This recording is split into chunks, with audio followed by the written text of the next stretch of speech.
Hérna við pallborðið eru mættir fulltrúar, myndi ég halda, allt að 11 flokka og ég mun nú eftir stutta stund biðja þá að kynna sig. Og einnig eru hér mættir fulltrúar frá ÖBÍ, Mannréttindaskrifstofu og Landssamtökunum Þroskahjálp. Þau bara kynna sig hérna líka á eftir í leiðinni sem munu varpa hér fram spurningum. Og eru allir með spjöld fyrir fram að sig hérna við pallborðið? Ekki við þrjú, það vantar. Ok, jæja. En ég ætla bara að byrja á því að biðja pallborðið að kynna sig. Við byrjum bara hér á endanum fjæst fundarstjóra, það myndi sennilega vera vesturendin. Ef þið myndi kynna ykkur nafn og frá hvaða framboðið þið komið. Já, fyrirgefið, ég ætla að kenna ykkur aðeins á hljóðnemann. Maður þarf að ýta á takkan sem fyrir miðju, þennan stóra aflanga takka. Það kveiknar rautt ljós og svo bið ykkur þegar þið ekki að tala að slökkva á hljóðnemannum aftur. Komið sæl, ég heiti Jónína Rós Guðmundsdóttir og kem úr Samfylkingunni. Já, Ólafur Þór Gunnarsson frá Vinstri grænum. Halldóra Mogensen, Pírati. Ragnar Þór Ingólfsson úr Dögun. Og ég heiti Birkir Jón, kem frá Framsóknarflokknum og sit í velferðarnefnd Alþingis. Kjartan Örn Kjartansson, góðan daginn, heiti ég og kem frá Hægri grænum. Áslaug María Friðriksdóttir og kem frá Sjálfstæðisflokknum. Og ég heiti Gerður Ágústa Árnadóttir, formaður Landssamtakanna Þroskahjálpar. Og ég heiti Margrét Steinarsdóttir og framkvæmdastjóri Mannréttindaskrifstofu Íslands. Guðmundur Magnússon, formaður Öryrkjabandalags Íslands. Metúsalem Þórisson, fyrst maður á lista Húmanistaflokksins í Reykjavík norður. Komið sæl, ég heiti Örn Bárður Jónsson og kem hér fyrir framboðið sem heitir Lýðræðisvaktin.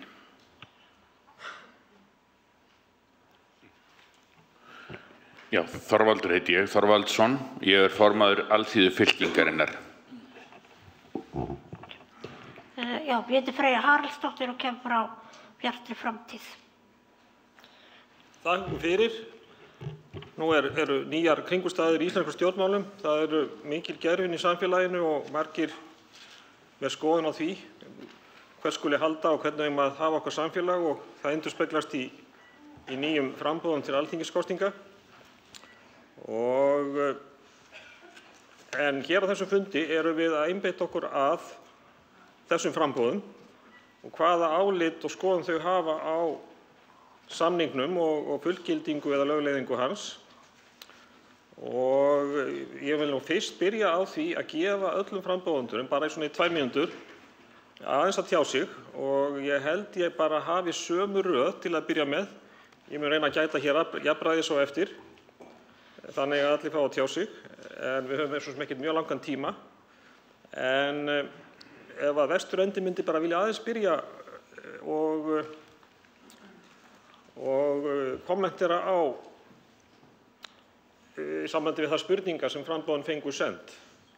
Það er ekki að svara öllum spurningum á 2 mínútum en svona helstu afstöðu varðandi samninginn og stöðu fatlaðs fólks. Já, komið sæl. Landsfundur Samfylkingarinnar, hann hefur ályktað fullgildingu samningsins nú síðast bara hér í þessum mánuði, í byrjun þessa mánuðar.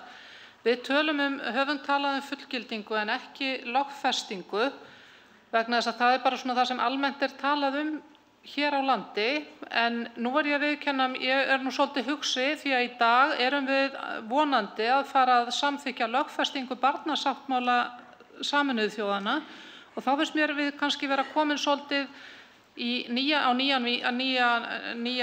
vídd einhvern veginn og þurfum að fara að endurhugsa það hvort að það er það sem við viljum gera. En mér finnst að það þurfum við bara að vinna með aðilum málsins, hvort þeir telja vera betra. En það er talað ýmislegt eins og endurskoðun á lagarammanum og mig langar bara til að minna á að við erum með framsýna framkvæmdaáætlun í málefnum fatlaðs fólks sem að ég vann að í velferðarnefnd þingsins og var framsögumaður þess máls. Síðan stendur til að endurskoða lögin málefni fatlaðs fólks þegar að endurskoðun í raun og veru þegar ríki og sveitarfélög hafa sest niður og farið yfir það, hvernig hefur gengið með yfirflutningin og hverju þurfum við að breyta og svo framvegis, þannig að þá eðlilegt að endurskoða lagarammann í heild sinni finnst mér. Og það þarf að sjálfsögðu áætla fjármagn í það verkefni. Að sjálfsögðu verðum við að vera þar innan einhverja ábyrgra ramma, við getum ekki bara lofað fjármagni endalaust, en það þarf fjármagn í svona verkefni. Mér finnst skipta mjög miklu máli að í kynningu á sáttmálanum þá sé það fatlað fólk sem að stýrir og hefur framgöngu það mál, sendiherraverkefnið og svo fjölmiðla, þeir þættir í fjölmiðlum sem hafa verið mjög vel til þess fallnir að í raun og veru að kynna sáttmálan, og mér finnst það skipta miklu máli að þessi fatlað fólk sem að leiðir það verkefni og síðan bara ef það vill að við sem erum ófötluð vinnum með þeim að því, að þá sjálfsögðu gerum við það þannig. Þetta finnst mér skipta miklu máli. Takk fyrir Jónína. Næsti þá Já, gerum svo vel. Já, takk. Ég vil kannski byrja einmitt eins og Jónína Rós á að þakka Öryrkjabandalaginu fyrir það frumkvæði að halda fund þetta málefni og einmitt að halda sérstakan fund þetta. Vegna þess að sáttmálinn réttindi fatlaðs fólks eins og snýr að mér snýst fyrst og fremst mannréttindi. Það snýst það að allir einstaklingar í samfélaginu hafi allir sömu réttindi. Og þetta finnst mér vera lykilatriði. Varðandi þessar svona beinu spurningar sem að þið nefnið, þá núna unnið að því í innanríkisráðuneytinu að fara í þessa vinnu sem að meðal annars Brynhildur nefndi, að klára rýninguna á þeim lögum og lagatexta sem til þess að sé hægt að fara í fullgildinguna og síðan breytingu á þeim lögum sem að þarf að breyta til þess að sáttmálinn nái sínum tilgangi á Íslandi. Ég veit ekki hvort að þið vitið það, en ég kem úr svolítið öðrum geira heldur en kannski margir að því leyti til að ég starfa með þessum hópi sem að Brynhildur nefndi áðan, það að segja með eldra fólki, og mínir skjólstæðingar, ef við ætlum að skilgreina fólk út frá fötlun sinni, að þá eru allir mínir skjólstæðingar fatlaðir, en það er það sem við viljum ekki. Við viljum skilgreina fólk sem fólk með réttindi og það er stefna Vinstri grænna. Þakka þér fyrir, Ólafur. Þá það Gjörðu svo vel, Halldóra. Já, sæl. Og mér langar til að þakka fyrir að halda þennan fund líka. Mér var að læra margt nýtt á þessum fyrirlestri áðan og margt áhugavert. Í sambandi við sáttmálann þegar við skoðuðum hann og aðra samninga sem hafa verið gerðir áður, þá komumst við að þeirri niðurstöðu að sáttmálinn hann byggir á réttindum sem hafa verið tryggð í fyrri samningum. Og þeir samningar hafa allir verið staðfestir og að finna í lagasafni Íslands. Og okkar afstaða er þess vegna að í ljósi þess að það sé eðlilegt að álykta að engin fyrirstaða sé fyrir því að þeir séu allir lögfestir. Það líka lykilatriði í grunnstefnu Pírata að styrkja og efla borgararéttindi og sjálfsákvörðunarrétt. Og það er best gert með því að lögfesta mannréttindasamninga. Í sambandi við fjárlagagerð, að ef að Píratar komast að í fjárlaganefnd, að þá munu þeir auðvitað beita sér fyrir því að breyta hvernig fjárlögum háttað á þingi. Þetta er eitt aðalatriði Pírata að komast inn og opna þessi kerfi fyrir fólki, þannig að við getum breytt því og aukið aðkomu almennings að fjárlagagerð. Píratar eru almennt að berjast fyrir auknu upplýsingaflæði og gegnsæi, sem þýðir að kynning á sáttmálanum ásamt öðrum sáttmálum sem íslenska ríkið aðilar er sjálfsagður hluti í starfinu okkar. Þetta mjög mikilvægt. Við viljum að allir í samfélaginu taki þátt í starfinu með okkur og komi með tillögur að breytingum og hvernig við getum gert þetta betra. Takk. Þakka þér fyrir, Halldóra. Þá myndi vera næst hér Dögun, Ragnar Þór Ingólfsson. Gerðu svo vel. Já, takk ykkur fyrir og takk fyrir þennan fund. og góða framsögur. Við í Dögun teljum rétt að fullgilda samninginn í heild og síðan lögfesta efnisákvæðin. Án fullgildingar verður samningurinn ekki skuldbindandi fyrir íslenska ríkið og án lögfestingar ekki tryggt að unnt verði að beita ákvæðum samningsins fyrir íslenskum dómstólum. Við munum ekki standa í vegi fyrir því að nægjanlegt fjármagn muni fást í slíkt verkefni, komist Dögun að inn á þing. Og varðandi kynningar á sáttmálanum þá teljum við að það þurfi að gerast með mjög víðtækum og fjölbreyttum hætti, bæði meðal fatlaðra og ekki síst og rauninni á öllum stigum samfélagsins. Það ekki síður mikilvægt að atvinnulífið, skólar og allar stofnanir og börnin okkar viti af þessum sjálfsögðu réttindum og mannréttindum fatlaðra. Takk fyrir. Takk að þið fyrir. Þá það Framsóknarflokkurinn Birgir Jón Jónsson. Gjörðu svo vel. Já, komið þið sæl og takk fyrir að bjóða okkur hingað. Við í Framsókn erum fylgjandi því af heilum hug að innleiða sáttmála Sameinuðu þjóðanna réttindi fatlaðs fólks.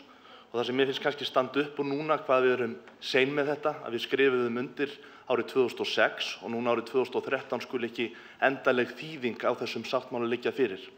Og það sem við þurfum að gera núna á næstunni, það að menn þurfa að setjast niður, stjórnvöld og hagsmunaaðilar til þess að fara yfir á hvaða tímapunkti við erum núna og hvaða væntingar við gerum til þessara sáttmála sem við ræðum hér. Vegna þess að við getum sett niður mörg fögur orð það hvað stjórnvöld vilja gera til þess að tryggja hagsmuni fatlaðs fólks í þessu samhengi.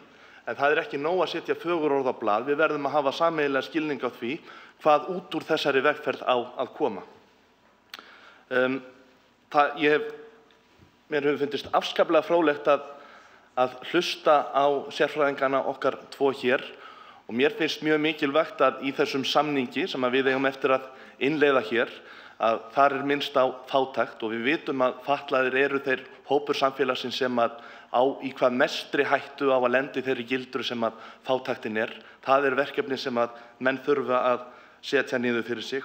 Ég líka sammála því að fólk hættir ekkert að vera öryrkjar þegar það nær 67 ára aldri. Það hefur mér alveg verið fyrirmunað að skilja og eitthvað sem mér finnst að menn þurfa að setjast niður.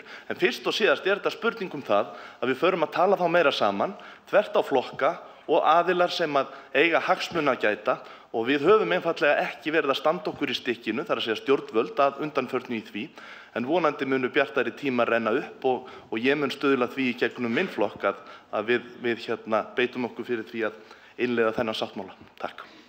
Takk að þið fyrir, Birgir. Þá það Hægri grænir, Kjartan Örn. Já, takk. Þetta rétt stilt. Þetta rétt stilt. Heyrist. Gerðu svo vel, Kjartan. Já, takk. Ég fór inn á þessa vefi sem þið bentuð á og ég verð að segja alveg svo að mér fannst það mörg orð augljósa hluti. Mér fannst þetta bara allt sjálfsagt. Og þess að gera langa sögu stutta þá vill flokkurinn lögfesta þetta strax.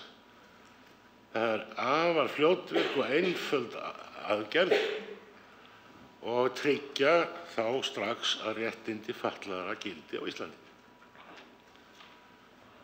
Það talað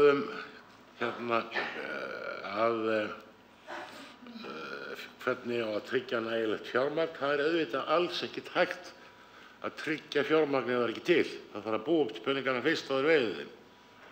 En Hægri grænir hafa lagt fram stefnu hvernig við tökum á hrægammasjóðunum svokölluðum, eigendum þriggja banka á Íslandi. Þar að ræða fúlgur fjár yfir 1000 milljarða sem þeir hafa blóðmjólkað íslensk heimili af. Við viljum taka á þessu og með mikilli hörku og ná þessu fé tilbaka. Þá komið fé til margra hluta. Ég ætla að bæta því við, það þarf þó að varast því að lífeyrissjóðirnir ná að kaupa það. Því að þessi peningar eiga auðvitað að fara til ríkisins og fólksins, ekki til lífeyrissjóðanna. Til fólksins og ríkissjóðs. Til þess að greiða niður erlendar skuldir, til byggja upp land og þjóð og til velferðarmála eins og hér. Ég vil líka taka það fram þegar við erum að tala um velferðarmál að það þarf að gæta jafnréttis við aðra þurfandi, samanber aldraða og, hvað sér þið? Aldraða og sjúka. Auðvitað þarf að gæta jafnréttis. Eitt að lokum vil ég segja, ég ekkert voðalega hrifinn af stóru ríkisapparati. Ég set fyrirvara það að það verði ekki búið til eitthvað risa skrifaræði í kringum þetta. Auðvitað þarf að gera þetta rétt, en ég ekki hrifinn af miklu skrifaræði sem kostar á peningana. Peningarnir eiga miklu frekar að vera hjá fólkinu heldur en í einhverju miklu apparati. Það er ýmislegt annað sem við viljum gera hjá Hægri grænum og við erum búin að birta þetta allt sem ég hef sagt löngu fyrir þennan fund. Ég er búin að skrifa greinar þetta og þetta er allt að finna á xg.is, vefnum okkar. Þannig að við erum ekkert að bregðast við þessum fundi, við vorum búin að hugsa þetta áður. Og við tölum til dæmis að hækka lágmarkslaun í landinu, lögleiða þau. Kjartan? Já. Þakka þér fyrir. Nei, ég verð að klára þetta. Já. Lögleiða lágmarkslaun 240.000 kr. á mánuði, hækkun skattleysismarka upp í 200.000 kr. Afnema allra tekjutrygginga. Strax. Byrjum á þessu. Nú skal ég hætta. Þakka þér Kjartan fyrir og við skulum reyna að halda okkur við umræðina samninginn og það sem honum tengist. En næst tekur til máls frá Sjálfstæðisflokknum Áslaug María Friðriksdóttir. Gjörðu svo vel, Áslaug. Já, takk. Og mig langar eins og hinn að þakka kærlega fyrir þennan fund og fyrir þessa fyrirlestra sem voru mjög góðir og lærdómsríkir, held ég fyrir okkur öll hérna. Mér langar nú að byrja á því að segja að Sjálfstæðisflokkurinn hefur tekið afstöðu með þessum samningi og það var skrifað undir hann á sínum tíma þegar Sjálfstæðisflokkurinn var við völd. Umræðan hefur verið að fullgildingin gangi fyrst og svo komi lögfesting, en mér heyrist að það séu alveg að við eigum að ræða betur hvort að það væri betra að lögfesta bara samninginn og þá þurfum við bara að setjast niður og ræða það auðvitað við hagsmunaaðila, sérfræðinga og pólitíkusvarnir.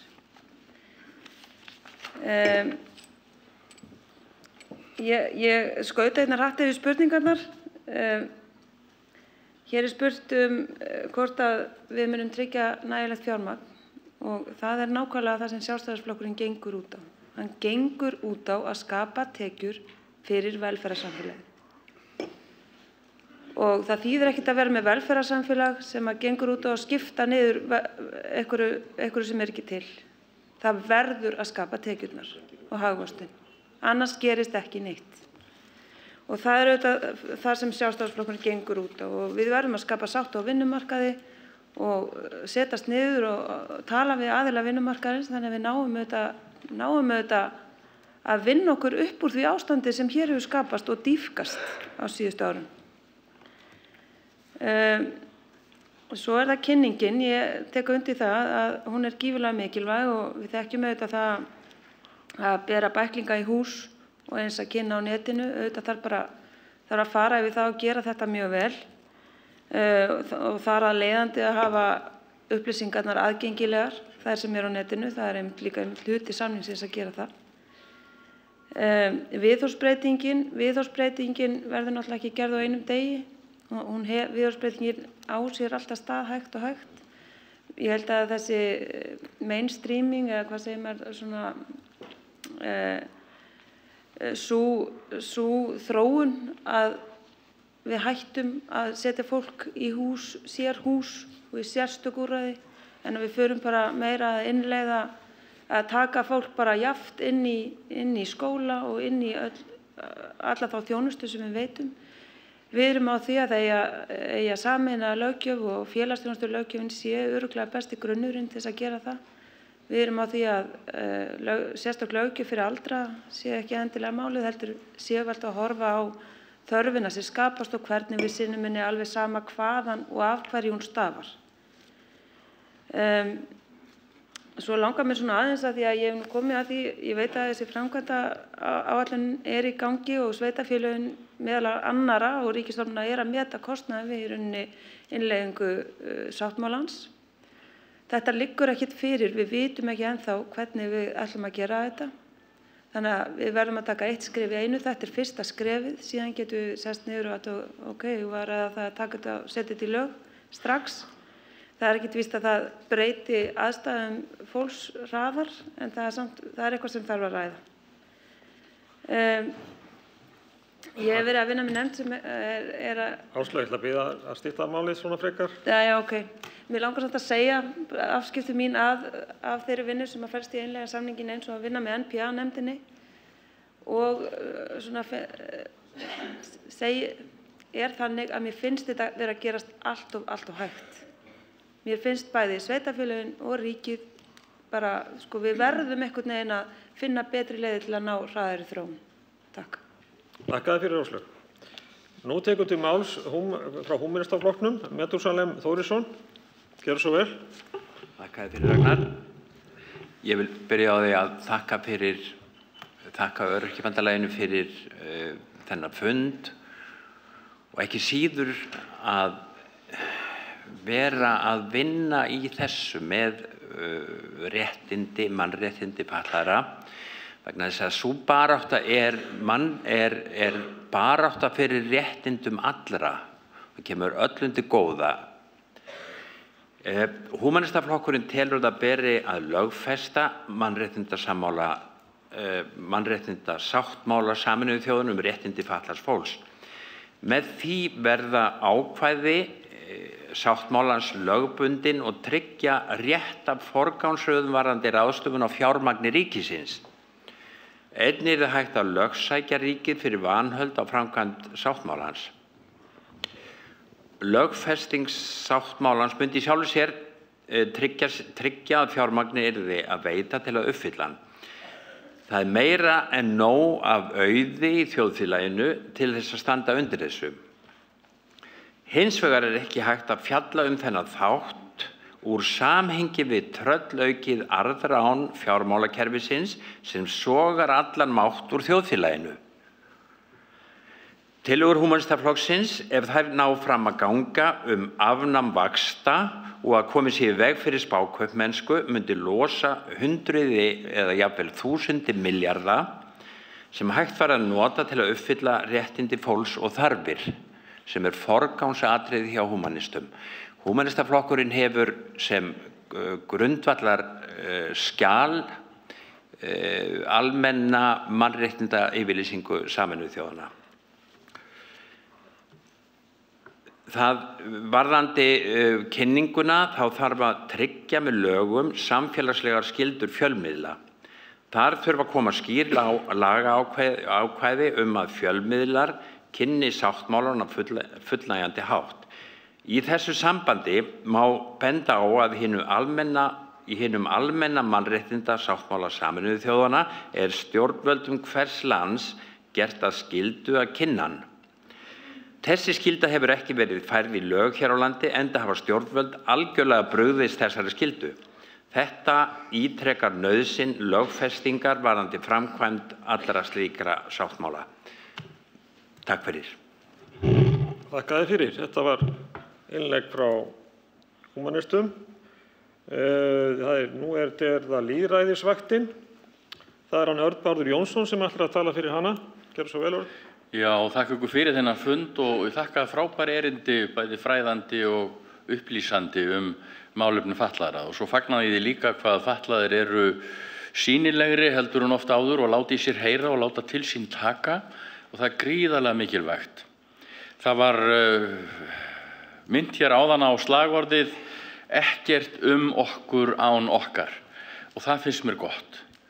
Það minnir á það að þjóðfélagið á að vera opið og það gegn forræðishyggju og því að það sé verið að setja lög hópa sem hafa ekkert það að segja sjálfir hvað yfir þá gengur. Ég held að við þurfum að stuðla að eins opnu þjóðfélagi og hægt þar sem allir hafi tækifæri til þess að láta til sín taka og fá að njóta sín. Varðandi fullgildingu samningsins eða lögfestingu, þá kemur það nú fram hér í kynningarefni ykkar að fræðimenn hafa bent á að lögfesting sáttmála feli í sér frekari réttarvernd en fullgilding og þar af leiðandi hljótum við að stefna að lögfestingu. Við hljótum að stefna að því að hámarka rétt fólks og tryggja hann með sem allra bestum hætti. Það eru til fjármunir í þessu þjóðfélagi, það nóg af peningum til. Það spurning forgangsröðun, hvernig við verjum þeim. Og við þurfum að verja þeim í þau málefni sem að standa hjarta okkar næst. Það ekki bara eitthvert hégómlegt val eða við getum ekki valið það hvað stendur hjarta okkar næst. Ég þá að meina það sem að stenst hæsta stig siðferðis og réttlætis og annað. Það það sem ég tala að vera hjarta okkar næst. Og við skulum þá reyna að stuðla því sem samfélag að skapa hér eins og segir í aðfaraorðum að nýrri stjórnarskrá við sem byggjum Ísland viljum skapa réttlátt samfélag þar sem allir sitja við sama borð. Takk fyrir. Þakkaði fyrir Örn. Þá eru hér 2 framboð eftir. Það fyrst þá Alþýðufylkingin sem að Þorvaldur Þorvaldsson talar fyrir. Já, takk fyrir. Já, ég vil byrja á því að þakka Öryrkjabandalagið fyrir að halda þennan fund og bjóða okkur að koma hérna og reifa þessi mál stuttlega. Ég vil bara byrja á því að svara að við viljum láta lögfesta þennan sáttmála. Það tryggari réttarvernd eða tryggari, hvað maður að segja, hann tryggir betur að ákvæðast nái fram að ganga og að fatlað fólk geti staðið jafnfætis öðrum í samfélaginu. Þessi sáttmáli náttúrulega fyrst og fremst útfærsla á því, eftir mínu skilningi, að almenn mannréttindaákvæði nái til fatlaðs fólks. En auðvitað stærstu vandi fatlaðs fólks í mörgum tilfellum fátækt. Og það vandi sem það deilir með mörgum öðrum í samfélaginu og við hljótum að spyrja okkur hvaðan eiga peningar að koma, bæði til þess að tryggja réttindi þeirra og tryggja ná þeim hjálpa fólki upp úr fátæktinni.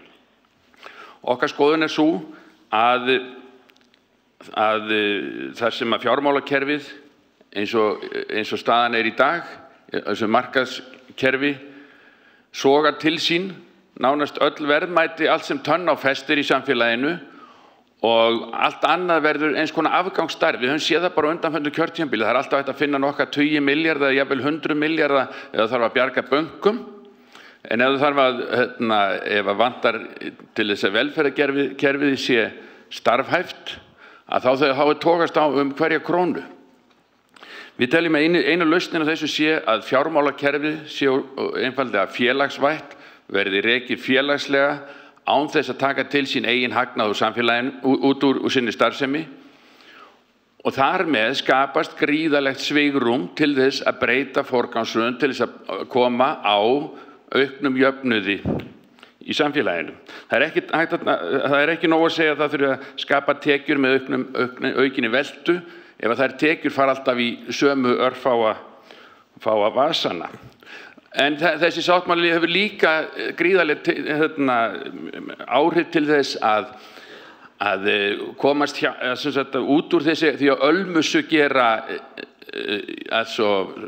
stuðning við fatlað fólk og það í raun og veru hafi sín réttindi en þurfi ekki að þykja ölmusu af samfélaginu og þetta alveg gríðarlega mikilvægt. Ég held að við kynningu á sáttmálanum og viðhorfsbreytingu þá verði að koma til samstarf milli ríkisvaldsins og þessi sáttmáli náttúrulega skyldar ríkisvaldi til þess og auðvitað samtök öryrkja þurfa auðvitað að gegna þar miklu hlutverki.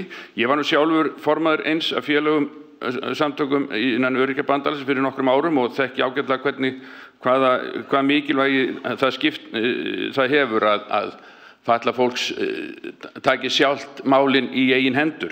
Svo annað líka með réttindi, þau hafa tilhneigingu til að verða hola innan, ekki bara út af því að það vanti peninga til að uppfylla þau, heldur líka ef það þarf að standa í dómstólaharki til þess að fá þau viðurkennt í hverju tilfelli fyrir sig. Við höfum í okkar stefnuskrá að úrskurði í ágreiningsmálum í samfélaginu verði að kostnaðarlausu fyrir aðila, þar á meðal fyrir dómstólum, og við teljum að það sé mikið réttlætismál til þess að réttarfarið ráðist ekki af fjárhag. En annars vil ég benda fólki á að lesa stefnuskrá okkar sem inn á alþýðufylkingin.blogspot.com og þar svona líka ýmislegt fleira okkar sjónarmið. Takk fyrir. Þakka þér fyrir. Þá hér björt framtíð og það Freyja Haraldsdóttir sem ætlar að tala fyrir þann flokk. Já, við viljum bara byrja því að þakka fyrir að vera búið í dag og gleðumst yfir því að það mikilvæga mál sem fullgilding eða lögfesting samninga sé sérstaklega rædd. Það svona okkar afstaða byggt á bara þeirri hugmyndafræði sem við viljum vinna eftir að bjartri framtíð, að við leggjum mikilvæga áherslu á mannréttindi og það vera óróttæki mannréttindamálum og þar af leiðandi fyndist okkur kannski ákjósanlegast ef Ísland gæti fullgilt þennan samning til þess að við getum fært löggjöfina í þá átt að hún sé í samræmi við samninginn. Og við viljum reyna að velja þá leið sem að tryggir fötluðu fólki bæði réttindin og þá vernd sem að samningurinn felur í sér. Við erum hins vegar eins og margir og svolítið óþolinmóð og horfumst í augu við það að þetta hefur tekið langan tíma og kannski mun fullgildingarferli gera það, taka of langan tíma, og þess vegna erum við mjög opin fyrir því að fara þá leið að lögfesta samninginn. Og okkur finnst líka mikilvægt að við gleymum því ekki að önnur leiðin útilokar ekki hina og kannski bara niðurstaðan að við þurfum að gera bæði. Ef við fyrir fullgildingarleiðina og spurt það hvernig við myndum vilja gera þetta, þá teljum við mikilvægt að stjórnvöld fái í rauninni sérfræðinga á hliðum lögfræði og mannréttinda ásamt sérfræðinga á röðum fatlaðs fólks til þess að taka skýrsluna sem unnin með það markmið að skoða hvað þyrfti að laga í löggjöfin til þess að fullgilda samninginn, taka hana og vinna á henni tillögur að breytingum sem síðan eru settar fyrir þingið, og þetta þarf að gera, þetta þarf að fara að gerast. Og varðandi fræðslu og kynningu á samningnum að þá finnst okkur fyrst og fremst mikilvægt, það er mjög mikilvægt að allir fá kynningu á samningnum og hún sé góð, en okkur finnst fyrst og fremst mikilvægt að fatlað fólk sjálft þekki réttindi sín og að fræðslan sé aðgengileg og að hún sé jafnvel veitt af fötluðu fólki fyrir fatlað fólk. Þannig að fatlað fólk hafi tækifæri til þess að fara í aðstæður sem að það getur einhvern veginn valdelst saman í því að skilja samninginn og á dýptina og einhvern veginn að innsæja hvort fólk sem nýtist til þess að bara að skilja hvað raunverulega samningurinn þýðir. Af því það kannski ekki nóg að við þekkjum samninginn og vitum hvað stendur í honum, við verðum að vita hvað það þýðir og við verðum að vita hvað það þýðir að breyta samkvæmt honum.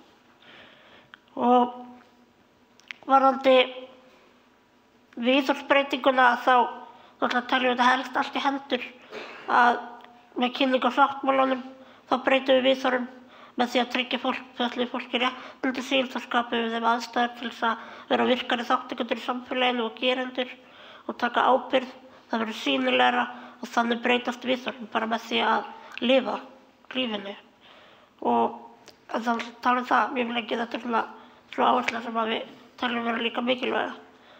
Það var talað svolítið varðandi kosningalögin og finnst mikilvægt að koma inn á það að kannski eðli málsins samkvæmt þar sem að við leggjum áherslu á að allir búi í mannréttindi og við viljum fullgilda eða lögfesta þennan samning, að þá sjálfsögðu þarf að tryggja það að allt fatlað fólk geti valið sér aðstoðarmann að eigin vali þegar það er að framkvæma kosningar. Og það er mjög athyglisvert að þær breytingar sem voru gerðar á kosningalöggjöfinni í fyrra, að þau útiloka ákveðinn hóp sem getur ekki, eins og það er orðið að tjá vilja sinn með skýrum hætti, en okkur finnst það er rauninni svolítið orka tvímælis, því að það er kannski einmitt sá hópur sem þarf virkilega á því að halda að manneskjan sem aðstoðar hann í kjörklefa geti skilið hann vel og viti hvað hann vilji gera.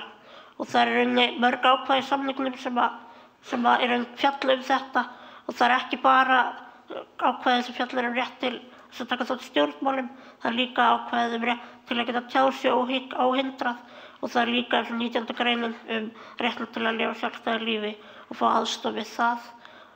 Og svo líka ákvæði gerhæfi, allir eigi að geta notið gerhæfi svo allir eigi að fá það aðstoð sem þurfa til þess að nýta sitt gerhæfi. Þannig að þarna er bara mjög skýr skilaboð samningsins það að allir eigi að geta kosið sem hafa kosningarétt og geta gert það með þeim hætti sem er aðgengilegast fyrir þá. Svona í heildina litið að þá viljum við bara vinna á grundvelli hugmyndafræði samningsins og við teljum það að vera kannski besta leiðarljósið sem við getum haft, og það kannski svarar rauninni mörgum spurningum sem snúa að því hvað við viljum gera í málefnum fatlaðs fólks, og að grundvallar fókus okkar verði á að þetta snýst mannréttindi. Það snýst ekki ölmusu, það snýst ekki bara velferð og það snýst ekki það að laga fatlað fólk. Heldur þurfa að laga samfélagið, þannig að það gerir ráð fyrir öllum. Takk. Þakka þér fyrir, Freyja.